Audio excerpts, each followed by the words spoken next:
conmigo. Con ustedes, el doctor Rafael Aumberto.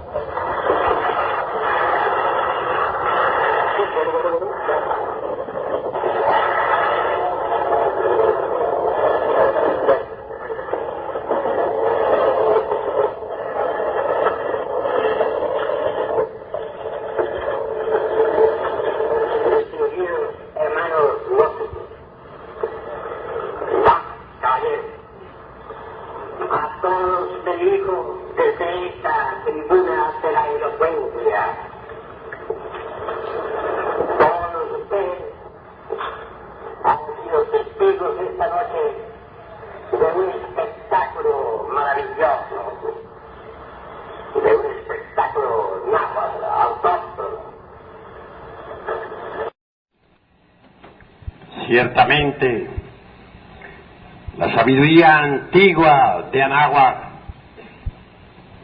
es formidable. En este arte de naturaleza realmente objetiva, es claro que el arte se haya asociado a la ciencia y a la religión en su forma más pura.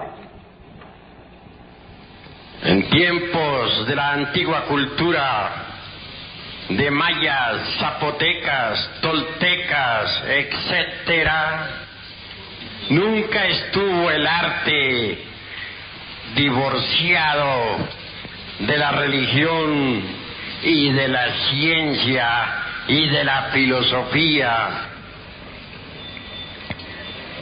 Por medio del arte se llega directamente a la conciencia. Por medio del arte se instruye al cerebro emocional, y eso es grandioso. En los templos de la antigua Grecia, en el Eleusis, el arte también se hallaba asociado a la religión, a la filosofía y a la ciencia. En la antigua Babilonia, el arte era eminentemente místico, profundamente filosófico y también científico. En los templos de la antigüedad, el arte nunca fue subjetivo. En la Babilonia, en la gran Babilonia que floreció en otras edades, existió el teatro, y entonces se instruía los tres cerebros del ser humano: el intelectual, el emocional y el motor. Bien sabemos nosotros que la ley del eterno Hepta para Parchinoc, es decir, la ley del 7, gobierna todo lo creado. Así que nunca faltaba en las esculturas de la antigua Babilonia, ni en los monolitos y esculturas de este México milenario, la sabiduría artística basada en el número 7. Si alguna vez alguna pieza artística, por incongruencia, resulta con algo diferente, que fácilmente puede ser confundida con algún deterioro ocasionado por el tiempo, se debe ello precisamente al hecho de querer llamar la atención sobre la ley sagrada Hepta para Parchinoc. En México antiguo glorioso se hablaba por medio de la danza sagrada, se hablaba por medio de la palabra, y se hablaba también a través de ciertos signos científicos. En la Babilonia, la música La danza, la filosofía, la ciencia se expresaban vivamente en el teatro. A través del centro motor, por medio de la danza, se instruía este cerebro. A través del centro emocional fluía, pues, la emoción más pura. Y a través del centro intelectual se concebían ideas trascendentes y trascendentales. Se instruía al centro intelectual, se instruía al centro emocional y se instruía al centro motor. Se usaba la danza, se usaba la palabra que iluminaba, se usaba la mística religiosa. Y los tres cerebros del ser humano, intelectual, emocional, motor, recibían instrucción. Vienen a mi memoria las danzas de Egipto, de Samotracia, de Grecia, de India, de Persia, y también estas danzas extraordinarias y maravillosas de nuestros antepasados aztecas. Amigos, la sabiduría que floreció en el México antiguo es la misma de Egipto, es la misma de la India milenaria, la tierra sagrada de los Vedas, es la misma de Samotracia, de Troya, de Roma, de Cartago. Quienes piensan ignorantemente que nuestros antepasados de Anáhuac adoraban ídolos están totalmente equivocados, porque México tiene una cultura extraordinaria y maravillosa que deviene de los más antiguos tiempos. Bien podría haber México conquistado Europa para enseñarle una doctrina solar, para llevarla a un nivel de más alta civilización.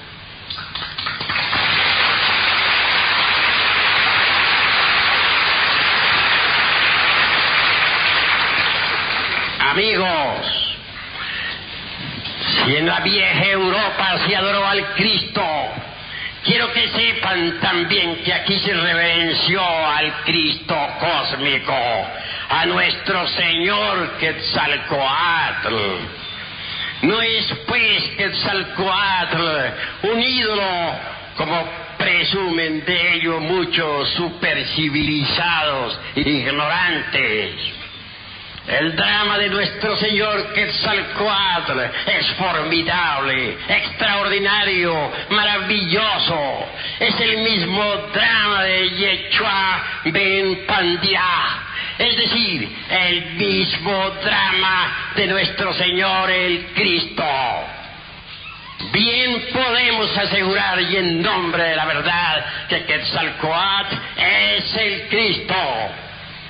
Si leemos cuidadosamente los viejos códices, hallaremos riquísima información sobre nuestro Señor Quetzalcóatl.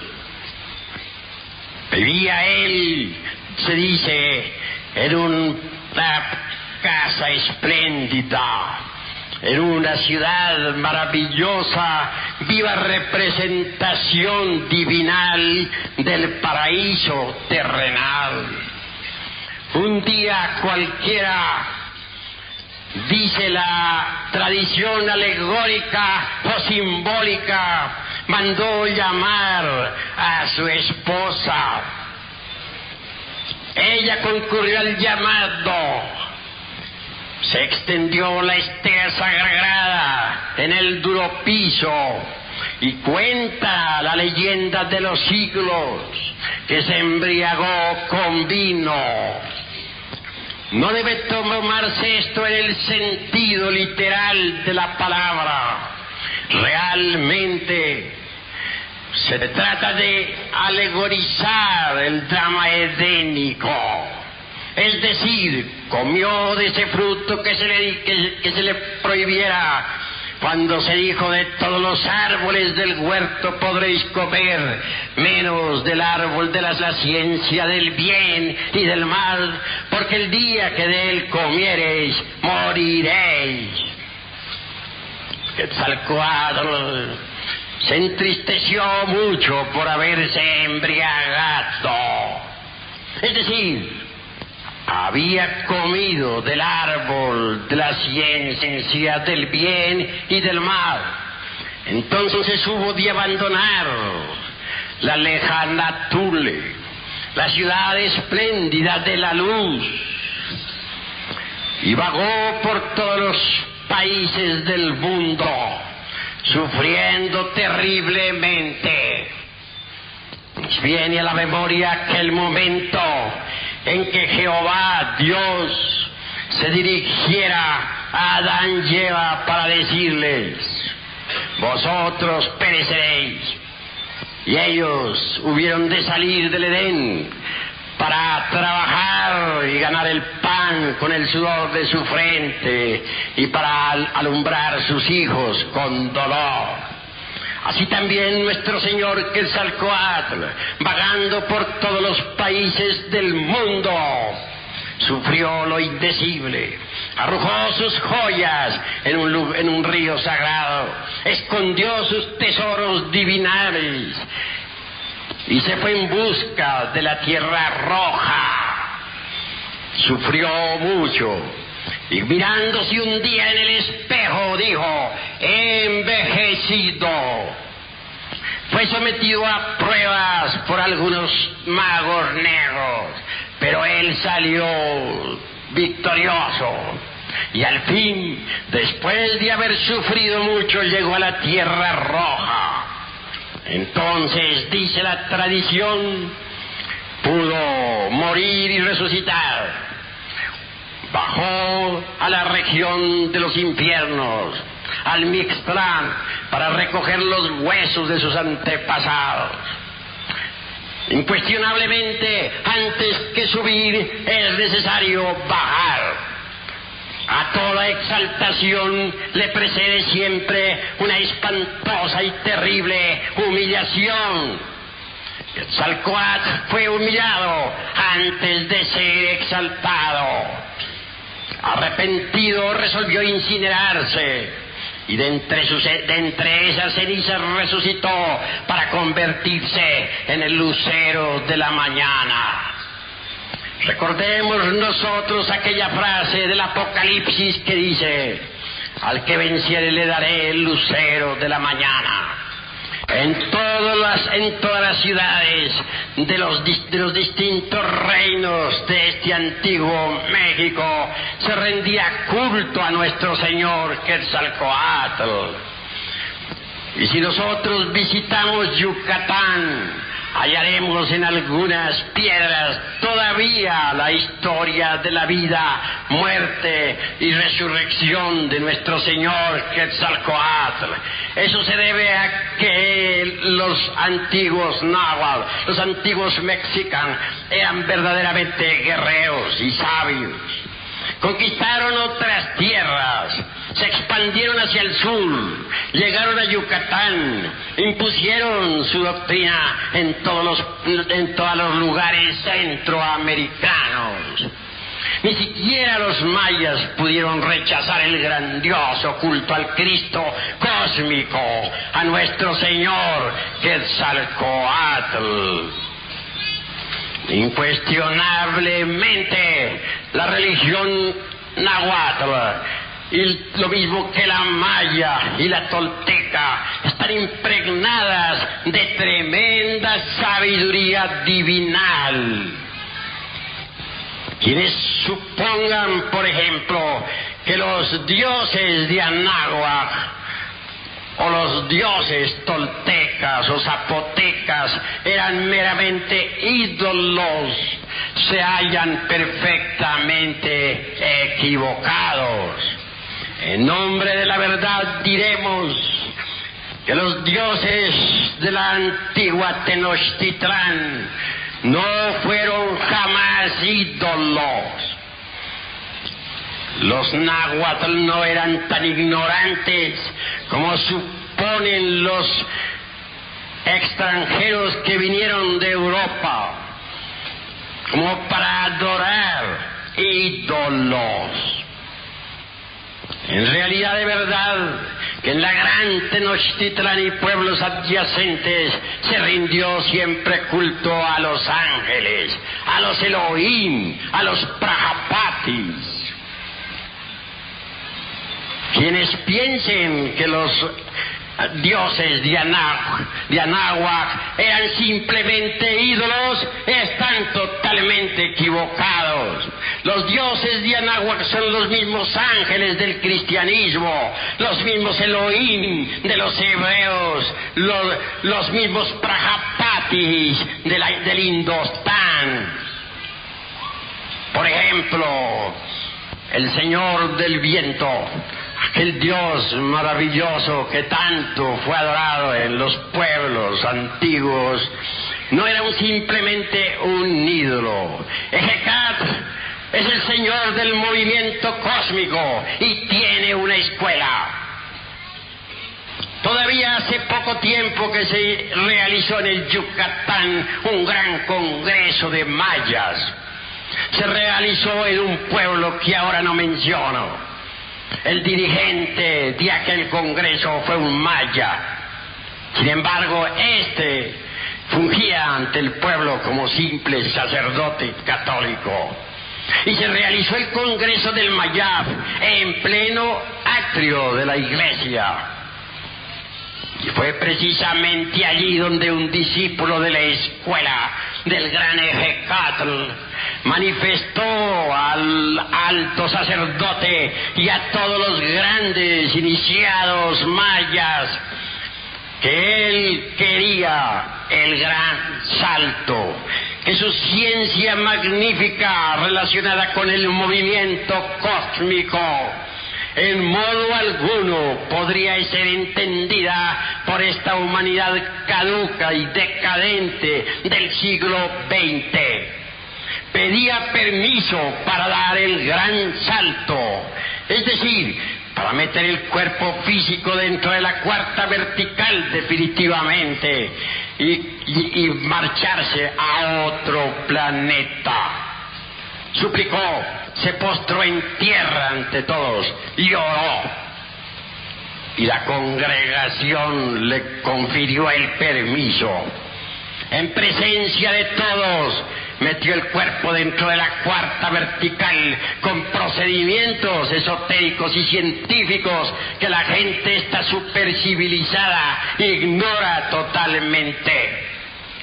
Ahora ese gran maestro vive en otro planeta. Lo que estamos diciendo aquí, estoy seguro que en modo alguno podría ser entendido por aquellos que están embotellados dentro de los dogmas científicos y dentro de aquella geometría tridimensional de Euclides. Pero los mayas nada tienen que ver con toda nuestra jerga cientifista. Ellos conservan viejas tradiciones milenarias, viven en ellas y nadie podría hacerles cambiar de ideas. Y aunque parezca increíble lo que voy a manifestar aquí ante este honorable auditorio que me escucha, todavía en el Yucatán existe una ciudad Ginas. En ella moran gentes del antiguo Mayab.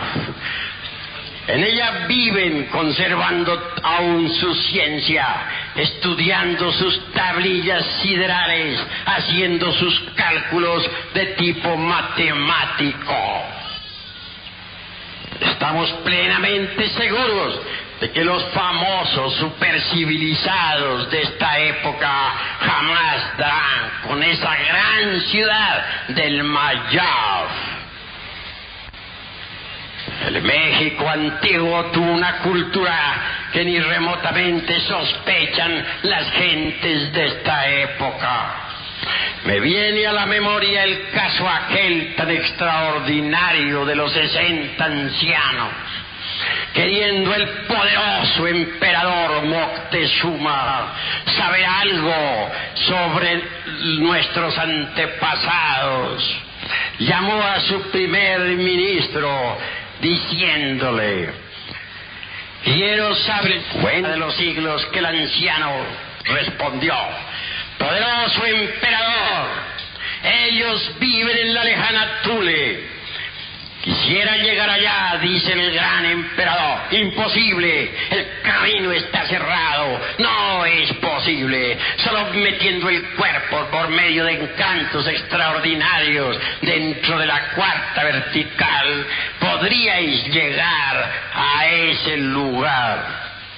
Lo que me ha dicho el primer ministro, responde el poderoso emperador Moctezuma, es verdad, porque el anciano historiador de este gran imperio me lo ha comprobado. Y marchándose, llegó a su palacio.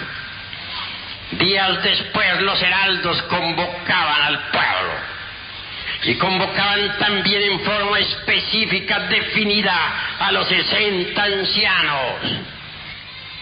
Estos vinieron.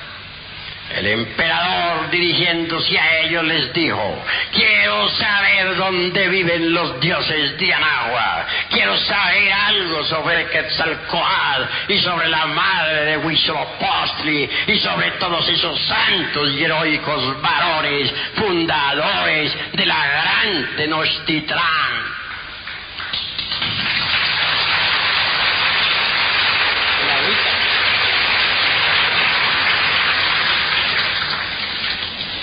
Vosotros, ancianos, tenéis la sapiencia que se necesita. A vosotros os encomiendo inmediatamente esa labor. Deberéis llevar presentes para la tierra sagrada de la lejana Thule. Y entregándoles esos presentes les dijo: marchaos. Dice la leyenda de los siglos que los 60 se prepararon con muchos ayunos y abstinencias, untaron sus cuerpos con ciertas hierbas, y luego, haciendo sus mágicos círculos y sus encantos, así cuenta el padre Durán en una de sus obras, eminente sacerdote, metieron el cuerpo físico dentro de la cuarta vertical.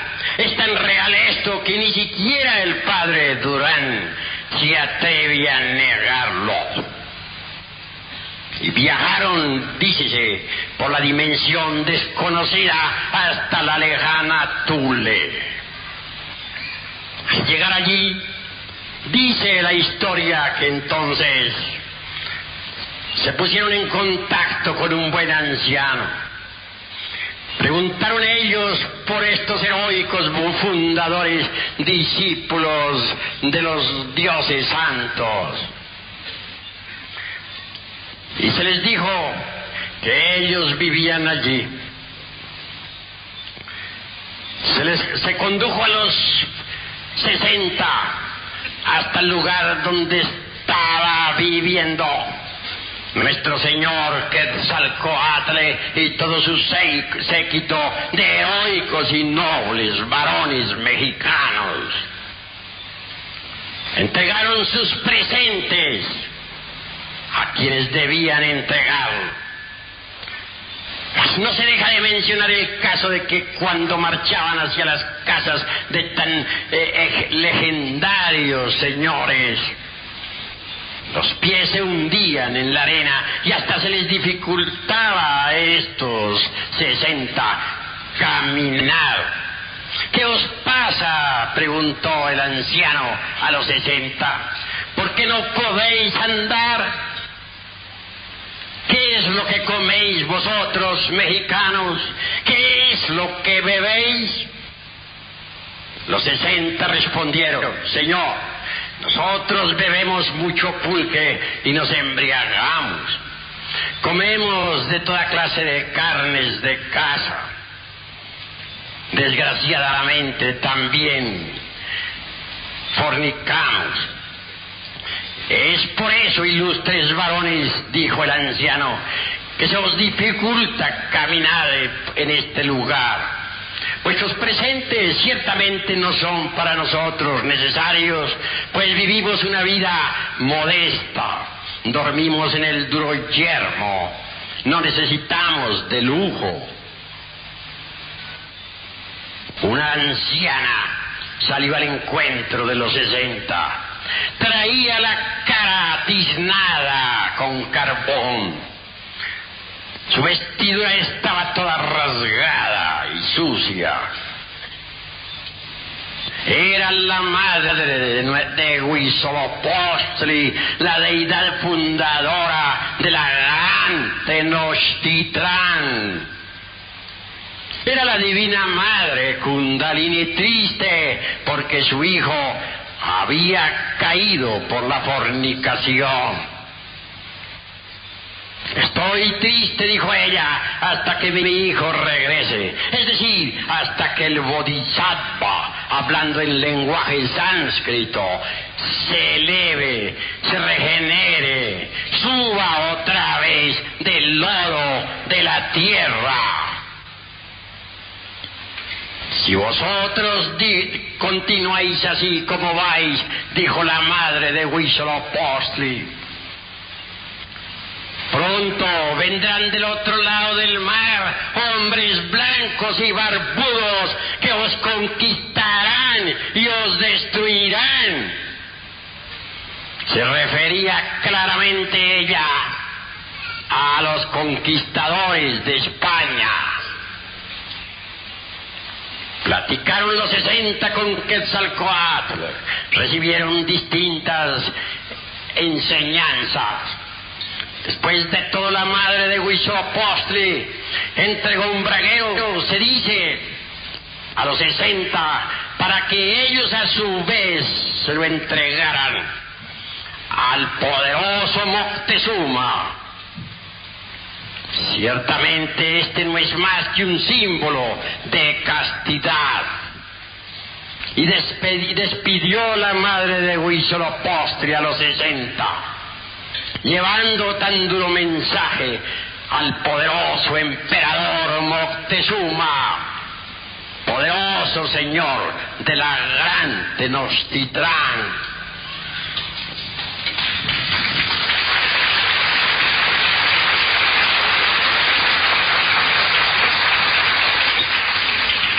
Regresaron los 60 por entre la cuarta vertical, con su cuerpo físico en estado de ginas.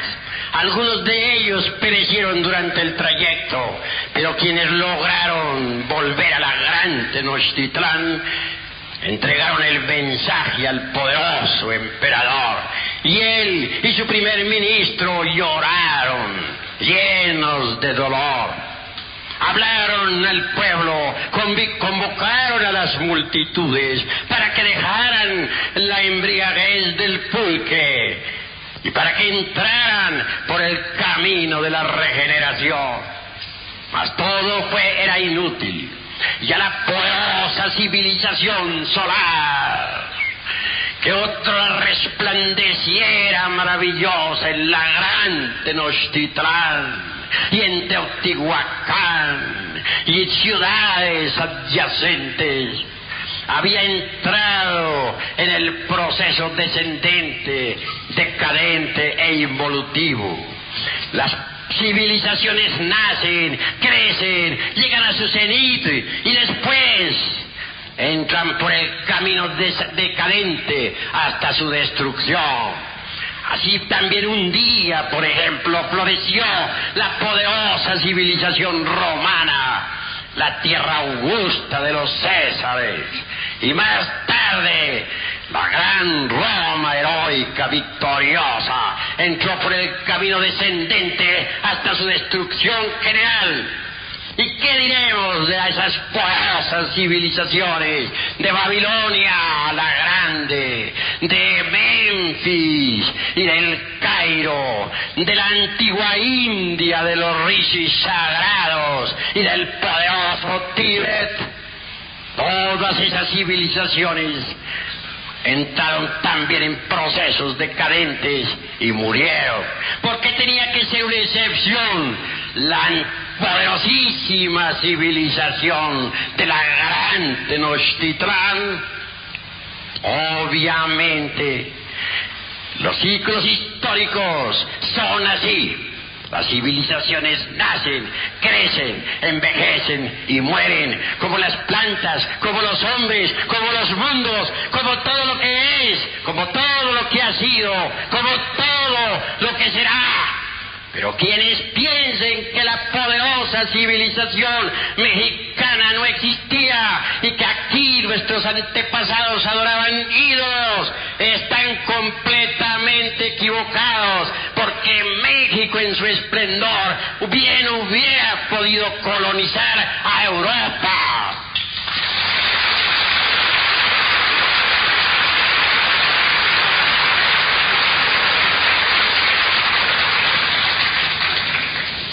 Nuestra Asociación Gnóstica de Estudios Antropológicos y Culturales posee tesoros preciosos.